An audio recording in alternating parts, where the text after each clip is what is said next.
Man nepatīk, nu man vispār es jūtos neērti, tad, kad kāds nopiržās, tad man uzreiz itīgi neērti paliek, un man arī gribās nopirksties, bet es nevaru, jo tad tas pretējam cilvēkam liks justies neērti. Tad vēl man nepatīk, nu, liek justies neērti, kad, kā man bija jāsaka?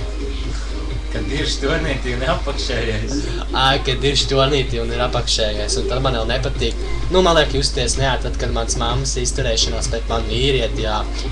Un vienīgā lieta, kas patiešām ir neērti, ir diršana uz ledus, nu, kā aizslīd. Pārējais viss galīgs pārdzīvojums. Kas viņam vēl nepatīk? Ja nepatīk, ka veikali viņam iedod lētu un bezgarši galiņu. Jā, es nopirku šodien širā ten. Viņš arī tīk negaršīgs, tur karoči kaut kāds huņs iekšā un labi ir. Un tad pēdējā lieta, kas man liek justies neērti, ir, jā, uz man nepārtraukt skatās, ne acis nenolaidas ilgi, ko tas man liek justies neērti. Un uzstāšanās publiskās vietās ar ģitāru, jo tad es parasti izgaužos tā kā trakmēnes. Paldies par uzmanību.